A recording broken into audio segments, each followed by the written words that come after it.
नमस्कार। आज आप सुन रहे हैं मालती जोशी जी द्वारा लिखित कहानी अब दस्त।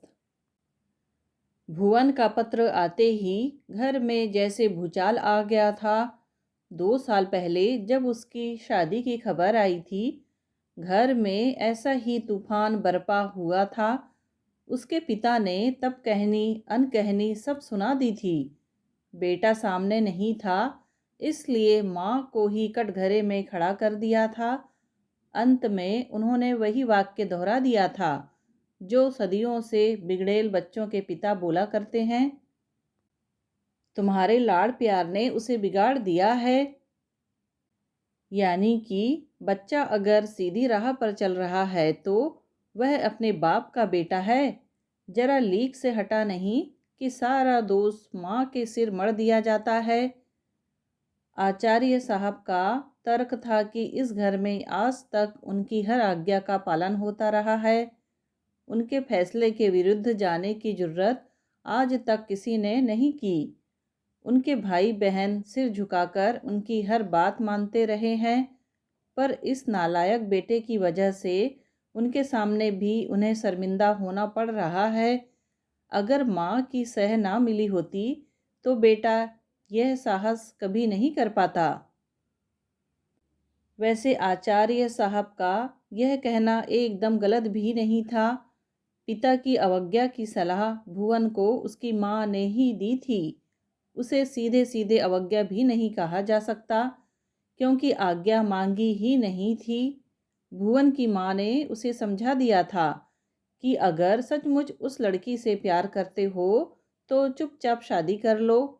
पिता की अनुमति लेने के फेर में पड़ोगे तो पछताओगे।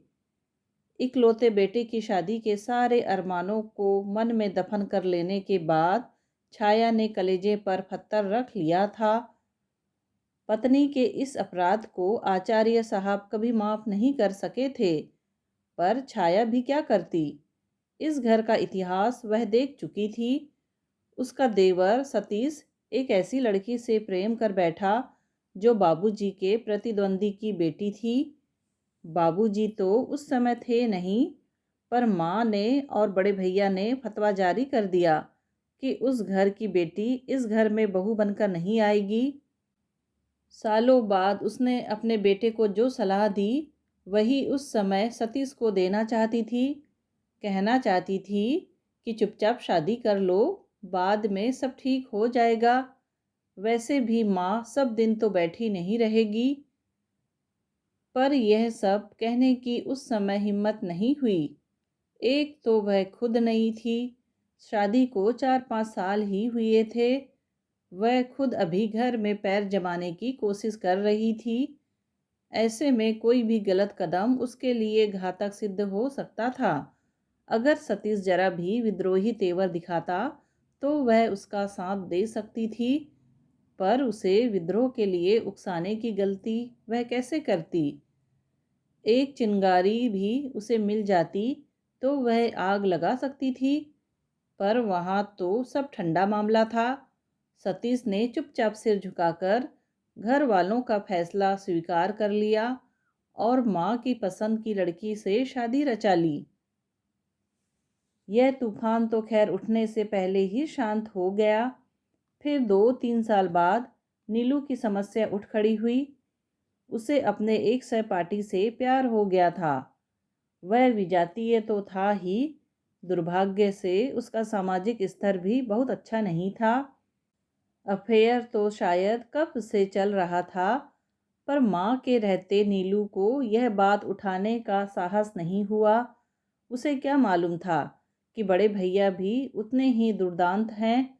उन्होंने साफ कह दिया कि इस फटीचर आदमी की बारात मेरे दरवाजे नहीं आएगी। लड़का अगर जरा भी ढंग का होता तो मैं जात कुजात भी नहीं देखता, पर यहाँ तो सभी कुछ गड़बड़ है। प्रेम करने से पहले कुछ तो सोचा होता। छाया का मन हुआ कि पति से कहे कि प्रेम कुंडलियाँ मिलाकर नहीं किया जाता, वह तो हो जाता है, पर उसकी हिम्मत नहीं पड़ी। उसे हमेशा लगता रहा कि वह भी शायद कहीं चोट खाए हुए हैं, इसीलिए इतने असहिष्णु हो गए हैं। आचार्य साहब ने बहन से कह दिया था कि तुम चाहो तो रजिस्टर्ड शादी कर लो, पर उसके बाद इस घर से कोई वास्ता ना रखना। जब सतीश जैसे नौजवान में ही वो बागी तेवर नहीं थे, तो नीलू तो बेचारी लड़की थी। उसने चुपचाप अपने तानाशाह भाई के आगे हथियार डाल दिए। एक सॉफ्टवेयर इंजीनियर से धूमधाम से शादी रचाकर नीलू अब विदेश में बस गई है। वहाँ अब पुरानी स्मृतियों को लेकर बिसूरती रहती है, अपने असफल प्रेम का मरसिया गाती रहती है। सतीश का हाल भी कुछ अलग नहीं है। अपनी भरी पूरी गृहस्थी के बीच भी वह अपराध बोध से ग्रस्त उदास बना रहता है, खुद भी दुखी होता है और पत्नी को भी दुखी करता है। अपने प्रेम व्यापार में भुवन ने तो इन सबको पीछे छोड़ दिया था। उसने तो जाति धर्म देश सभी सीमाओं का उल्लंघन कर डाला था। जब उसने पहली बार अपनी माँ के पास अपने इस प्रेम का रहस्य उद्घाटन किया, तो माँ ने उसे समझाइश दी, बेटा, इस विवाह के लिए पिता की आज्ञा की, उनके आशीर्वाद की अपेक्षा मत करना। कल्पांत तक प्रतीक्षा करोगे तब भी वह तुम्हें नहीं मिलेगा। अगर सचमुच उस लड़की से प्यार करते हो तो वहीं चुपचाप शादी कर लो और सुखी रहो। पत्नी के इस अपराध को आचार्य साहब कभी माफ नहीं कर पाए हैं। और अब भुवन का पत्र आया है कि वह पत्नी और बच्चे के साथ उनका आशीर्वाद लेने आ रहा है। यह पत्र उसने पिता के नाम ही लिखा था, पर खुश होने के स्थान पर वे तिल मिला गए थे और पत्र के टुकड़े टुकड़े करके उन्होंने पत्नी के सामने ही छितरा दिए थे। वे जानते थे कि यह सब अनायास ही नहीं हुआ है। बागी बेटे के साथ पत्नी का संपर्क बराबर बना हुआ है, इसकी जानकारी उन्हें थी। उन्हें मालूम है कि पत्रों का, चित्रों का आदान प्रदान होता रहा है। फोन पर भी घंटों बातें होती हैं। यह सब कुछ उनसे छिपाकर किया जाता है, फिर भी उन्हें पता तो चल ही जाता है। पत्नी का चेहरा देखकर ही वे सारे समाचार जान लेते हैं। आचार्य साहब को पक्का विश्वास था कि इस सद्भावना यात्रा का निमंत्रण भी पत्नी की ओर से ही गया होगा। भुवन अपने से तो शायद इतनी हिम्मत न कर पाता। इसीलिए पत्र पढ़ने के तुरंत बाद ही उन्होंने ऐलान कर दिया था कि वह नालायक मेरे घर में नहीं आएगा। तुम्हें अगर मिलने का शौक है तो किसी होटल में कमरे बुक कर लो, उसे वहीं बुला लेना। अपने इस निर्णय से बड़े आत्ममुग्ध, आत्मतुष्ट बने हुए थे कि एक जोरदार झटका लगा। एक दिन दफ्तर से लौटकर देखते क्या हैं कि छाया माली को लेकर बंधनवार लगाने में व्यस्त है।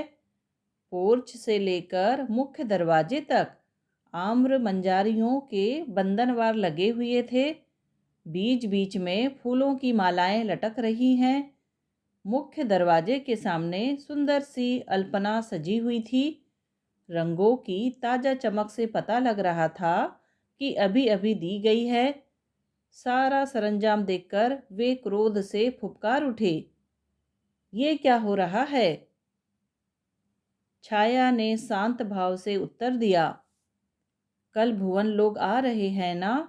नई बहू पहली बार आएगी तो क्या सूने दरवाजे से गृह प्रवेश करेगी? आचार्य साहब तिल मिला गए। मैंने कहा था ना कि मेरे घर में यह सब नहीं चलेगा। और यह कहते हुए जैसे ही वे आगे बढ़े, छाया ने उनका रास्ता रोक लिया। पता नहीं कैसे उसे आभास हो गया था कि वह अब जूतों से उसकी अल्पना को रौंदने ही वाले हैं। पति के आवेश को वहीं थामने के बाद उसने शांत संयत स्वर में कहा, आप भीतर चलकर फ्रेश हो लें, तब तक मैं चाय लगवाती हूँ। पत्नी की भाव मुद्रा देखकर वे समझ गए कि नौकरों चाकरों के सामने तमाशा करना उसे अच्छा नहीं लग रहा है। वह पैर पटकते हुए भीतर चले गए। माली को आवश्यक निर्देश देकर छाया किचन में गई और उसने पंडित से कहा कि चाय कमरे में ही लगा दे। साहब बाथरूम से निकले तब तक चाय लग चुकी थी। छाया ने दरवाज़ा हल्के से उड़का लिया था। वह समझ गए कि उन्हें घेरने का पूरा बंदोबस्त किया जा चुका है, पर वे भी कच्चे खिलाड़ी नहीं थे। उन्होंने कड़क कर पूछा, जब मैंने मना कर दिया था कि वह नालायक मेरे घर में नहीं आएगा, तो स्वागत का यह सरंजाम क्यों किया जा रहा है? आप चाय लीजिए, ठंडी हो रही है। छाया ने अपना कप उठाते हुए कहा। पहले मेरी बात का जवाब दो। जरूर दूंगी, इसीलिए चाय कमरे में मंगवाई है। मैं आपके सब प्रश्नों के उत्तर दूंगी, पर आप पहले मेरे एक सवाल का जवाब दीजिए। कौन सा सवाल? ये जो आप उस दिन से बार बार कहे जा रहे हैं कि मेरे घर में यह नहीं होगा, वह नहीं होगा, तो क्या घर सिर्फ आपका है, मेरा नहीं है? क्या मेरा कोई अधिकार नहीं है? क्या मतलब, मैं और तुम क्या अलग हैं? यही तो कहना चाहती हूँ। माना कि इस घर में आपका पैसा लगा है, पर मैंने तो अपना पूरा जीवन इसमें लगा दिया है। क्या इसका कोई मूल्य नहीं है? आखिर तुम कहना क्या चाहती हो? यही कि ईंट, गारे और सीमेंट से जो बनता है वह सिर्फ मकान होता है। उसे घर की शक्ल तो औरत देती है। औरत चाहे तो घर को स्वर्ग बना सकती है, चाहे तो उसे नरक में तब्दील कर सकती है। मैंने आपके इस घर को मंदिर सा पावन और सुंदर बनाने में जीवन के पूरे 28 साल लगा दिए हैं। मेरे कारण ही आपकी माँ का बुढ़ापा अमन चैन से गुजरा है। मेरी बदौलत माँ बाप की मृत्यु के बाद भी नीलू का पीहर बना हुआ है। सतीश को भी जब घर की याद आती है, निसंकोच यहाँ चला आता है। क्या इसका श्रेय मुझे नहीं देंगे? क्यों नहीं भाई, मैं तो हमेशा सबसे तुम्हारी तारीफ करता रहता हूँ। माँ भी तुम्हारी प्रशंसा करते नहीं थकती थी। लेकिन इसके बदले में आपने मुझे क्या दिया, यह तो सोचिए। मैंने आपके भाई की बहन की धूमधाम से शादियाँ की। उनके सारे तीज त्योहार, सारे लोकाचार मन लगाकर किए, पर अपने इकलौते बेटे की शादी का अरमान मन ही में रह गया। आपका अपना अहम इतना बड़ा हो गया कि बेटे की ममता उसके सामने बौनी पड़ गई। लेकिन मेरा बेटा आपकी तरह कठोर नहीं है। उसने मेरी पीड़ा को समझा है, मेरी तड़प को महसूस किया है। इसलिए आपकी नाराज़गी का खतरा उठाकर भी वह यहाँ आ रहा है, और मेरे इस बहादुर बेटे को इस घर में आने से कोई रोक नहीं सकता, क्योंकि यह घर जितना आपका है, मेरा भी है। पत्नी के इस लंबे वक्तव्य से विचलित आचार्य साहब कुछ मुनासिब से उत्तर के लिए शब्द जुटा रहे थे कि दरवाजे पर हल्की दस्तक हुई।